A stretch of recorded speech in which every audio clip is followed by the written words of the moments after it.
বন্ধুরা, আমরা গোবর সিল্লি বলে একটি জায়গার দিকে চলেছি। এখানে একটা পাহাড়ের ওপর গোবর সিল্লি। কি জায়গা, কি বৃত্তান্ত, এটা তানভীর এখনো কিছু বলেনি, কিন্তু রাস্তাটির উপর দিয়ে আমরা চলেছি। বাঁদিকে দেখতে পাচ্ছেন পাহাড়, এই গোবর সিল্লি পাহাড়। এটা একটা মাহাত্ম্য আছে, এখানে নাকি প্রচুর মানুষজন আসেন, পর্যটকও আসে। সেটা কেন, কি বৃত্তান্ত আমার জানা নেই, কিন্তু দূর থেকে দেখতে পাচ্ছি রাস্তাটিও বড় সুন্দর। গোবর সিল্লি লেখাও আছে, গোবর সিল্লি। আমরা গোবর সিল্লির সামনে পৌঁছে গিয়েছি।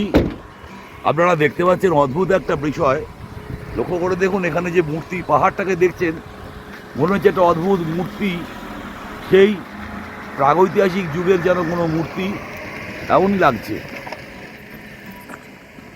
দেখুন লক্ষ্য করে।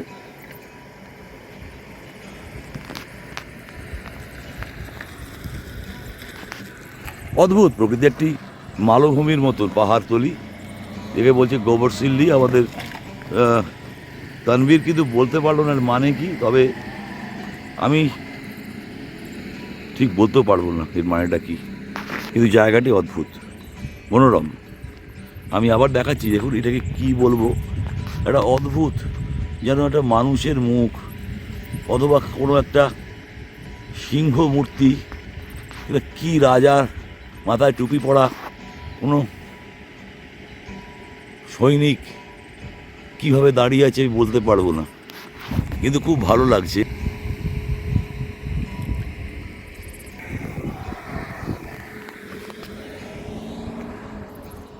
চলুন একটু ওইদিকে যাওয়া যাক। ওখানে যে পাথরগুলো দেখতে পাচ্ছি, এখানে সামনে একটা ওয়াচ টাওয়ারও আছে, দূরে দেখা যাচ্ছে ওয়াচ টাওয়ারটা। আমাদের কি ওয়াচ করা যায়, কি বৃত্তান্ত জানা নেই, তবে এই পাথর ভূমি বহুদূর পর্যন্ত চলে গেছে এমনটাই মনে করা যেতে পারে। আমি চলছি আপনাদের সঙ্গে নিয়ে গোবর সিল্লির এই মনোরম পরিবেশ, পাহাড়ি পরিবেশ, পাথর জঙ্গলের পরিবেশে আমি আপনাদের দিয়ে ভিডিও দৃশ্যবন্দি করছি। এখানে দেখুন একটা অদ্ভুত শেপে পাথরগুলো দাঁড়িয়ে আছে। এখানে একজন মোটর বাইক নিয়ে কেউ, কোনো পর্যটক, তিনি বসে আছেন, আমরা দেখতে পাচ্ছি। এদিকেও পাথর, এখান থেকে দেখুন এটাকে লক্ষ্য করে, সেই 3-4টি পাথরের স্তরে একটা অদ্ভুত মূর্তির অবয়ব তৈরি হয়েছে। শেপ অফ অ্যান ইমেজ, যেমন made naturally by the wonders of nature. প্রকৃতির বিস্ময়গুলোর মধ্যে একটা। ওখানে তলাবা লেগেছে নাগরাজ। যাই হোক, দেখার মতন বিষয়। এইটুকু দৃশ্যবন্দি করলাম, আমাদের ক্যামেরা বন্দি করলাম। আমরা সঙ্গে আছেন, আপনারা আমার সঙ্গে রয়েছেন, সকাল থেকেই রয়েছেন। আপনারা কোথাও যাননি, এইটাই বড় কথা, আনন্দের কথা। আমার ভালো লাগার বিষয় যে আপনারা আমাকে কাছছাড়া করেননি, আমিও আপনাদের কাছছাড়া করিনি। যতটা পারি আমরা চলেছি এই সব গোবর সিল্লি চক্কর দিচ্ছি। গোবর সিল্লির এই এক প্রান্তে এসেছি। এইখান থেকে মনে হয় ওয়াচ টাওয়ারটায় ওঠা যায়, ওখানে উঠে দেখা যেতে পারে কি আছে, কি বৃত্তান্ত। তো আমি একবার চেষ্টা করি বড় ওই টাওয়ারটি বা মিনার, নজর মিনারের দিকে যাওয়ার। এইখান থেকে পাশ থেকে আমি চেষ্টা করব নজর মিনারের দিকে যদি যাওয়া যায় আপনাদের নিয়ে যাওয়ার।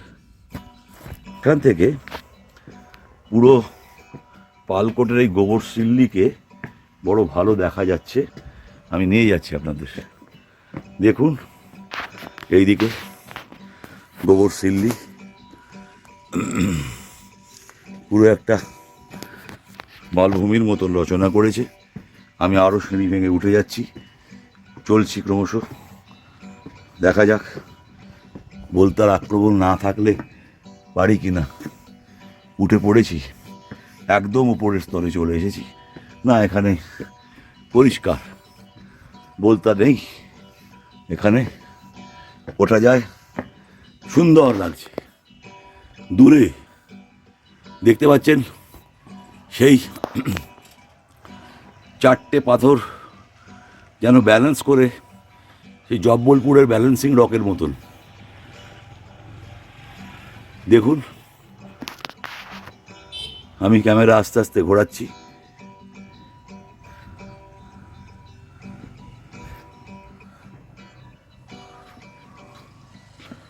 দেখুন কি সুন্দর সুন্দর দৃশ্য, বাহ, অপূর্ব।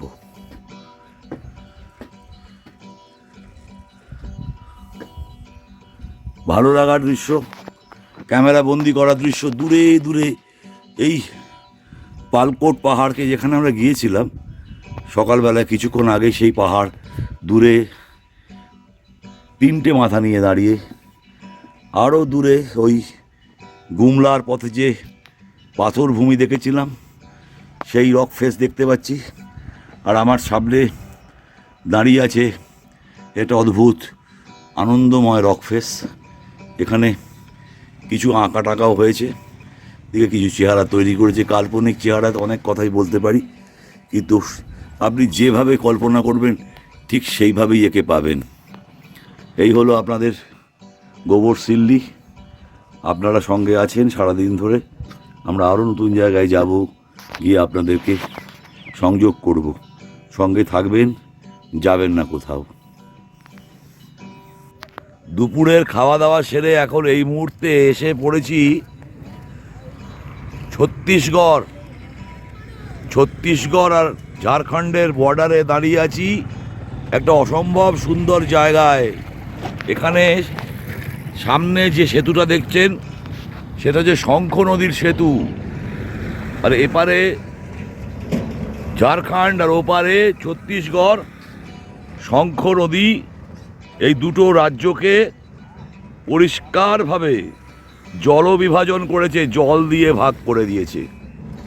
আমরা দেখতে পাচ্ছি ওই দূরে ছত্তিশগড়ের দিকে অনেক বনে ঘেরা পাহাড়। আমি প্রথমে নিচে চলে যাচ্ছি, নদীর কাছে যাচ্ছি, শঙ্খর কাছে। আপনারা এই মুহূর্তে যেটা দেখছেন, আমি নদীর কাছে চলে এসেছি, একেবারে নদীকে আমি দেখাচ্ছি। একদম কাছে গিয়েছি নদীর, আস্তে আস্তে চলে যাচ্ছি নদীর কাছে। আজকে সারাটা দিন চক্করে রয়েছি, ঋত্বিক চক্করে। আপনাদেরকেও সঙ্গে রেখেছি যেভাবে পেরেছি, এবং নিশ্চয়ই আমার মনে হয় যে আপনারাও আনন্দ পাচ্ছেন, আপনাদেরও ভালো লাগছে।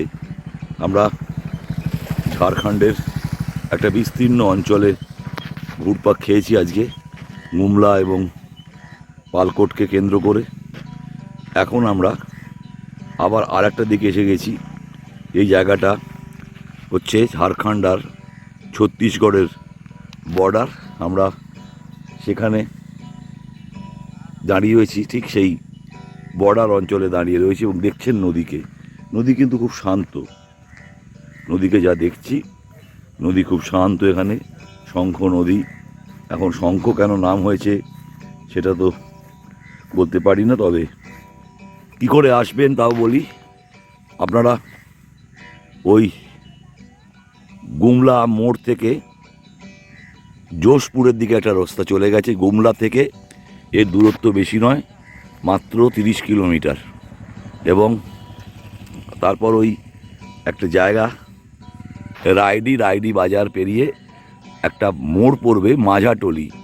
সেই মাঝাটলির মোড়ে আপনারা সোজা, ঝাড়খণ্ডের মধ্যেই সেটা পড়ছে, সোজা চলে গেছে একটা দেবস্থান টাঙ্গিনাথ। এই মাঝাটলি থেকে বাঁদিকে চলে আসলে 4 কিলোমিটারও দূরত্ব নয়, মাত্র 1 কিলোমিটার দূরে এই শঙ্খ নদী দেখছেন। ওপারে ছত্তিশগড় রাজ্য, এপারে ঝাড়খণ্ড। চলুন যাওয়া যাক। এই সেতুর তলা দিয়েই আমরা যাওয়ার চেষ্টা করি নদীর পশ্চিম পাড়ে। দেখা যাক সেখানে কি আছে।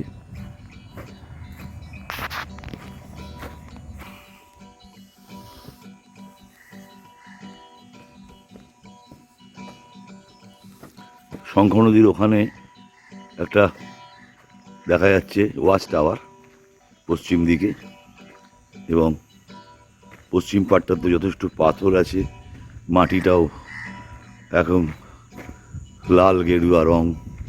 আমি এই শঙ্খ সেতুর তলায় পৌঁছে গিয়েছি। পৌঁছে গিয়ে ক্রমশ নদীর পশ্চিম দিকেও চলে এলাম। এখানেও নদীকে দেখতে পাচ্ছেন। নদী এখানে মাঝে মাঝেই দীর্ঘ বালুচর, তবু নদী কিন্তু মনোরম। আরও সামনে যাওয়ার চেষ্টা করি, যাওয়ার জায়গা রয়েছে, রাস্তা রয়েছে, যাওয়া যেতেই পারে। চললাম, যে চাচ্ছি ক্রমশ চলেছি। নদীর পশ্চিম পাড়ে পৌঁছে গেলাম এবং সেতু পেরিয়ে সেতুর তলা দিয়ে, শঙ্খ সেতুর তলা দিয়ে শঙ্খর পশ্চিম ঘাটে পৌঁছে গেছি। পাত্রাটলিতে দাঁড়িয়ে আছি বন্ধুরা। পাত্রাটলি রায়ডি বাজার রাস্তার ওপর দাঁড়িয়ে আপনাদের সামনের এই অরণ্যময় পাহাড়টিকে দেখানোর চেষ্টা করছি। তার সামনে দেখুন ধান জমি, অপূর্ব দৃশ্য। বন্ধুরা, আমি এই মুহূর্তে দাঁড়িয়ে আছি পালকোট সোমবারের হাটে, সোমবার কা বাজার। দেখুন কি প্রাণবন্ত একটা হাট। সেই হাটে বাজারে আমার মনে হয় যে আমরা যেখানে যে অঞ্চলে বেড়াতে যাই, সেই অঞ্চলে যে প্রাণ তা হলো বাজার, হাট। মানুষের সামগ্রিকভাবে তাদের জীবনযাত্রার মান বোঝা যায় এই হাটে এলে। আমার সামনে মোটর বাইকে, বিবেক লেখা মোটর বাইকে একজন বসে আছেন, তার সঙ্গে পিলিয়ন রাইডার সওয়ারি আছেন। লাউ বিক্রি করছে, লাউ কিনছেন তিনি। भाई साहब आपका शुभ नाम? दिलीप कुमार साहू। दिलीप जी, आप ये कद्दू बोलते हैं इसको, इसको क्या बोलते कद्दू? ये क्यों खरीदे हो, इतना क्यों खरीदे हो? आपके दुकान है घर में? नहीं, हमारा अथी में एक्सपायर किया, उसका खिलाने पिलाने के लिए। कौन भाई, बड़ा भाई डेट किया। अच्छा अच्छा, आप कहाँ रहते हो साहब? पालकोट में। पालकोट में कोई रहने का जगह नहीं है। পালকোটে কিন্তু কোনো থাকার ব্যবস্থা নেই। পালকোট যতই মশহুর হোক না কেন, আমি এক ভাই সাহেবের সাথে দেখা হয়েছে সুন্দর পোশাক পরে। আপনি बहुत अच्छा आदमी। आपका सब शुभ नाम क्या है जी? आपका नाम क्या है? मेरा नाम बसंत कुमार गुप्ता है। बसंत कुमार जी, आप आज यहाँ सोमवार के हाट में क्या कर रहे हो?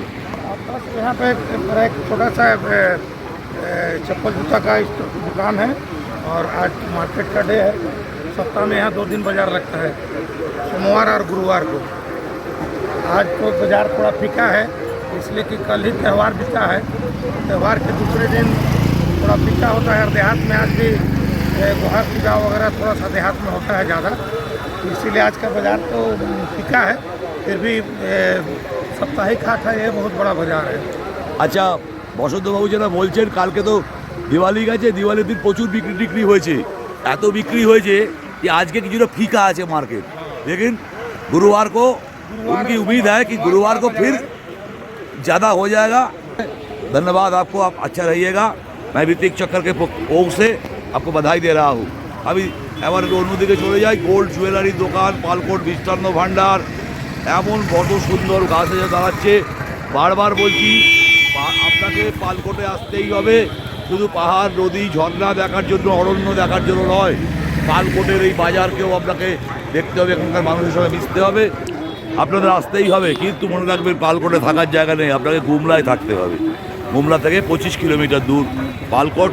সঙ্গে থাকুন, আরও নতুন নতুন জায়গায় আমরা যাব আপনাদেরকে নিয়ে।